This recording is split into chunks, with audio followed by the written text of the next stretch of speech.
Hello students, आज हम class 12 chapter number 1 Indian economy on the eve of independence के बारे में डिस्कस करेंगे। ये इसका पार्ट 1 है। रिमेनिंग पार्ट के लिंक्स डिस्क्रिप्शन में गिवन है और वहाँ जाकर के देख सकते हैं।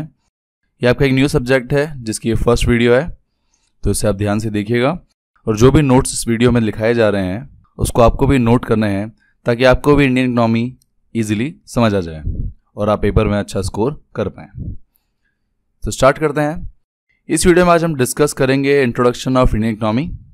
इस टॉपिक के अंदर हम देखेंगे कि ब्रिटिश पीरियड से पहले हमारी पोजीशन क्या थी, हमारी इंडियन इकोनॉमी किस तरह वर्क कर रही थी, क्या उसके एडवांटेज थे, किस तरह हम agriculture, industrial sector and foreign trade में काम कर रहे थे।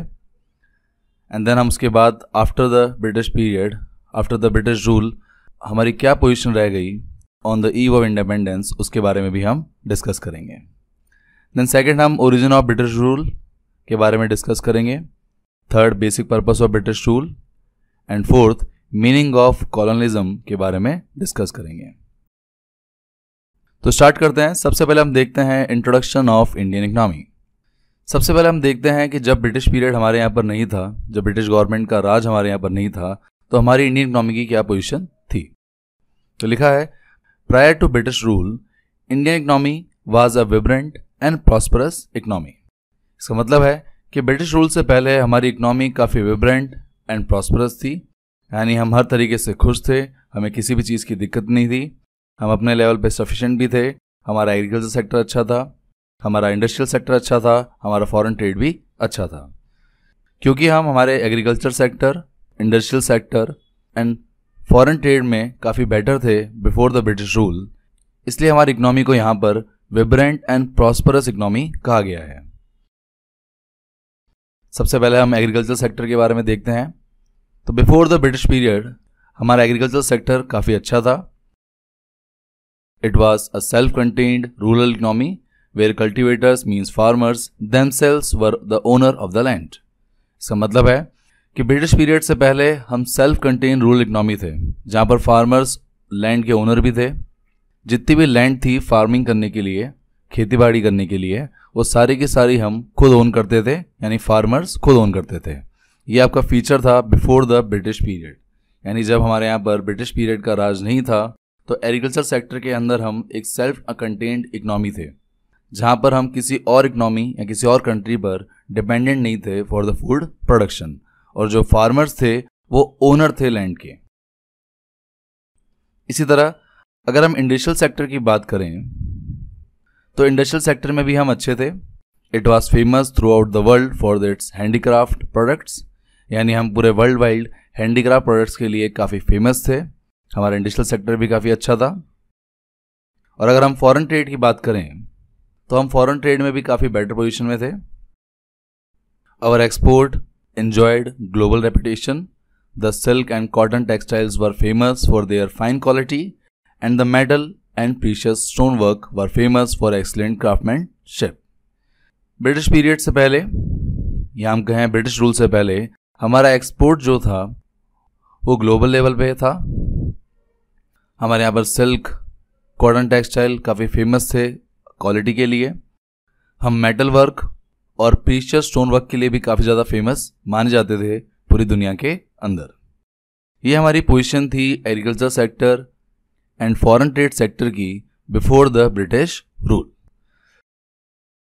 पर जब हमारी इकोनॉमी के अंदर ब्रिटिश रूल आया, जब ब्रिटिश गवर्नमेंट ने हमारी पूरी इकोनॉमी पर कब्जा कर लिया था, तो उसके बाद ब्रिटिश गवर्नमेंट ने हमारे इन तीनों सेक्टर को एक्सप्लॉइट किया था, यानी तीनों सेक्टर को डिस्ट्रॉय करने का काम ही ब्रिटिश गवर्नमेंट ने किया था।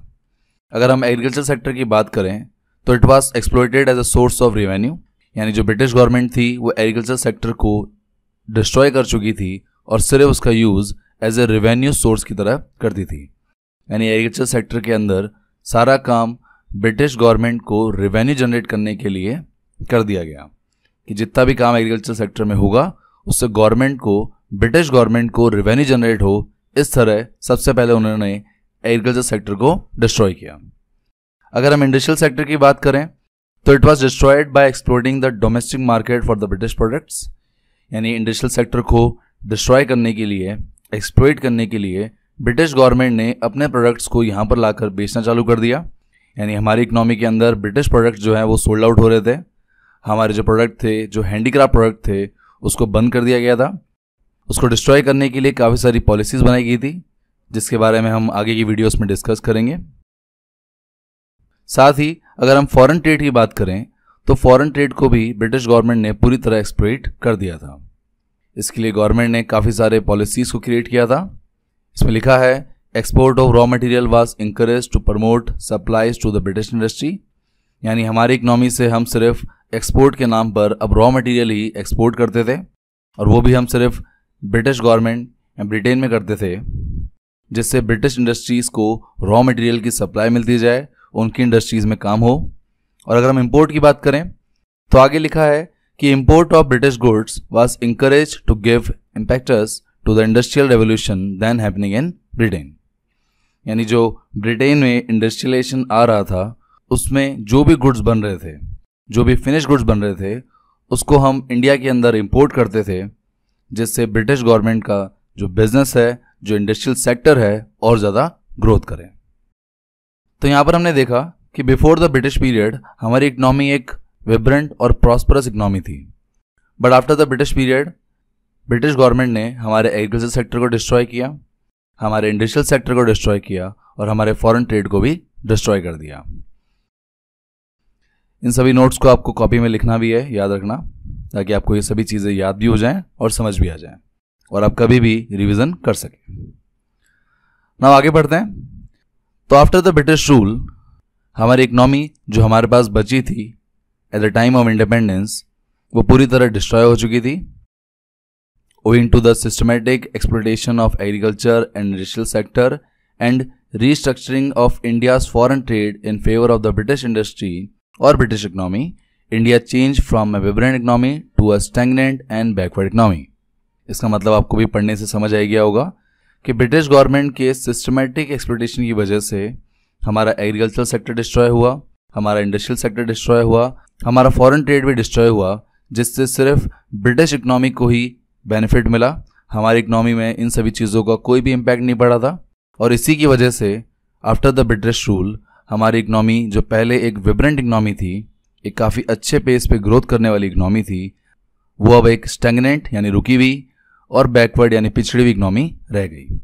तो ये हमारी पोजीशन थी at the time of independence. Now हम आगे डिस्कस करते हैं। आगे हम देख रहे हैं ओरिजिन ऑफ ब्रिटिश रूल, कि हमारी इकनॉमी के अंदर ब्रिटिश रूल कब से आना स्टार्ट हुआ। तो लिखा है the British rule over India change the course of history in India, कि ब्रिटिश रूल आने से हमारी इंडिया का जो हिस्ट्री थी वो पूरी चेंज हो गई। The foundation of British empire in India was laid by battle of Plassey fought in 1757, कि जो ब्रिटिश एम्पायर या ब्रिटिश गवर्नमेंट हमारी इकनॉमी के अंदर आई थी, वो आपकी 1757 में आई थी, जहाँ पर हमने एक बैटल फाइट की थी, जिसे हम बैटल ऑफ प्लासी कहते हैं। तो यहाँ पर आपको याद रखना है कि ब्रिटिश एम्पायर की स्टार्टिंग हमारी इकनॉमी के अंदर 1757 में हुई थी, जिसमें बैटल का नाम है आपका बैटल ऑफ प्लासी। तो ये आपके 1 मार्क्स के लिए इंपॉर्टेंट है, आपको ये याद रखना है। इसी तरह आपका नेक्स्ट टॉपिक है basic purpose of British rule, कि ब्रिटिश गवर्नमेंट के आने का पर्पस क्या था हमारी इकनॉमी के अंदर।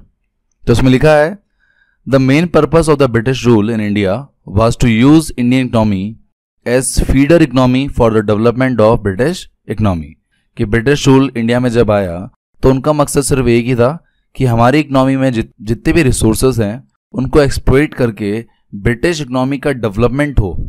यही ब्रिटिश गवर्नमेंट या ब्रिटिश रूल का पर्पस था। ब्रिटिश रूल आने से हमारी इकनॉमी को पूरी तरह एक्सप्लॉइट किया जाए और ब्रिटिश इकनॉमी को इम्प्रूव किया जाए, उनकी ग्रोथ को बढ़ाया जाए, यही बेसिक पर्पस था ब्रिटिश रूल का। आगे लिखा है British colonial rule tempered the Indian economy very badly, कि ब्रिटिश रूल होने से हमारी इकनॉमी पे काफ़ी ज़्यादा बैड इम्पैक्ट पड़ा, हमारे रिसोर्सेज को काफ़ी ज़्यादा नुकसान हुआ। They exploited India's natural as well as human resources for the glory of their own country, कि ब्रिटिश रूल की वजह से हमारे नेचुरल रिसोर्सेज को भी डिस्ट्रॉय किया गया, हमारे ह्यूमन रिसोर्सेज को भी ख़राब किया गया, और इन दोनों को ख़राब करने की वजह थी ब्रिटिश गवर्नमेंट या ब्रिटिश इकनॉमी को इम्प्रूव करना, ब्रिटिश इकनॉमी को और ज़्यादा आगे बढ़ाना। But finally after 200 years of British rule, India gained independence from them on 15 अगस्त 1947। यानी ब्रिटिश रूल 200 साल रहने के बाद हमारी इकनॉमी में हमने इंडिपेंडेंस अचीव करी। आपको यहाँ याद रखना है कि ब्रिटिश रूल हमारे यहाँ पर 200 साल तक रहा था और हमारा इंडिपेंडेंस ईयर 15 अगस्त 1947 है। ओवरऑल इस टॉपिक में आपको ये याद रखना है कि जो बेसिक पर्पस था वो ब्रिटिश रूल का, वो हमारी इकनॉमी को डिस्ट्रॉय करके, हमारे रिसोर्सेज को पूरी तरह कंज्यूम करके ब्रिटिश इकनॉमी को इम्प्रूव करना। इस तरह आपका नेक्स्ट टॉपिक है इस वीडियो में मीनिंग ऑफ कॉलोनिज्म। हम काफ़ी ज़्यादा कंफ्यूज हो जाते हैं कॉलोनिज्म वर्ड से, तो सबसे पहले हम इसका मीनिंग देखते हैं। इसमें लिखा है colonialism refers to a system of political and social relation between two countries of which one is the ruler, another is its colony. इसका मतलब है कॉलोनिज्म एक सिस्टम है जिसके अंदर हम पॉलिटिकल और सोशल रिलेशन की बात करते हैं बिटवीन टू कंट्रीज, जिसमें एक कंट्री रूलर होती है और दूसरी कंट्री उसकी कॉलोनी होती है। जैसे अगर हम ब्रिटेन और इंडिया की बात करें तो ब्रिटेन हमारे लिए बिफोर द इंडिपेंडेंस रूरल था एंड हम इंडिया उनकी कॉलोनी थे।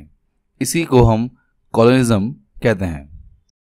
आगे लिखा है the ruling country not only has political control over the colony but it also determines the economic policies of the dominated country. इसका मतलब है कि जो भी आपकी रूलिंग कंट्री होती है उसका कॉलोनी पर सिर्फ पॉलिटिकल कंट्रोल ही नहीं होता, बल्कि कॉलोनी के अंदर जितनी भी इकोनॉमिक पॉलिसीज़ बनाई जाएंगी वो भी रूरल इकोनॉमी या रूरल कंट्री के बेसिस पर बनाई जाएगी। यानी अगर हम हमारी इकोनॉमी की बात करें तो ब्रिटिश हमारे लिए एक रूरल इकोनॉमी थे और इंडिया उसकी कॉलोनी था। तो यहाँ पर ब्रिटिश गवर्नमेंट का हमारी इकोनॉमी पर सिर्फ पॉलिटिकल कंट्रोल ही नहीं था, बल्कि हमारी इकोनॉमी के अंदर जितनी भी पॉलिसीज़ बनाई जाएंगी वो भी ब्रिटिश गवर्नमेंट के अकॉर्डिंग ही बनाई जाएगी। तो इस सिस्टम के अंदर पॉलिटिकल और सोशल रिलेशन के अलावा इकोनॉमिक पॉलिसीज़ को बनाने का काम भी ब्रिटिश गवर्नमेंट के थ्रू किया जा रहा था, क्योंकि वो हमारे रूलर थे बिफोर द इंडिपेंडेंस। आगे लिखा है in case of India the unequal relationship between the colony means India and the ruling country means Britain resulted in undevelopment of India. इसका मतलब है कि कॉलोनिज्म के अंदर इंडिया जो हमारी कॉलोनी थी एंड ब्रिटेन जो आपकी रूलिंग कंट्री थी, उसी की वजह से हमारी इकनॉमी अनडेवलप इकनॉमी में कन्वर्ट हो गई। तो ये आपका मीनिंग था कॉलोनिज्म का। इस तरह आपके इस वीडियो के सभी टॉपिक कंप्लीट होते हैं। आई होप आपको ये सभी टॉपिक समझ आ गए होंगे। इस वीडियो में आज हमने इंट्रोडक्शन ऑफ इंडियन इकनॉमी देखा, जिसके अंदर हमने before the rule of British period के बारे में डिस्कस किया and after the rule of British period के बारे में भी डिस्कस किया। देन हमने देखा कि ब्रिटिश रूल का ओरिजिन कब हुआ था। उसके बाद हमने ब्रिटिश रूल करने का पर्पस क्या था उसके बारे में डिस्कस किया एंड देन लास्ट हमने कॉलोनिज्म के बारे में डिस्कस किया। आई होप आपको ये सभी टॉपिक समझ आ गए होंगे। आपको इस वीडियो में अगर कोई भी डाउट हो तो आप मुझे कमेंट सेक्शन में पूछ सकते हैं या मुझे व्हाट्सएप पर भी कांटेक्ट कर सकते हैं। मेरा व्हाट्सएप नंबर डिस्क्रिप्शन में गिवन है। नेक्स्ट पार्ट के अंदर हम state of Indian economy on the eve of independence के बारे में डिस्कस करेंगे। इसके अंदर हम और डीपली डिस्कस करेंगे कि क्या पोजीशन थी हमारी इकनॉमी की at the time of independence. So thank you guys for watching this video. अगर ये वीडियो अच्छा लगे तो लाइक कीजिए। For more videos subscribe my channel success seat and click on the bell icon for daily updates. Thank you.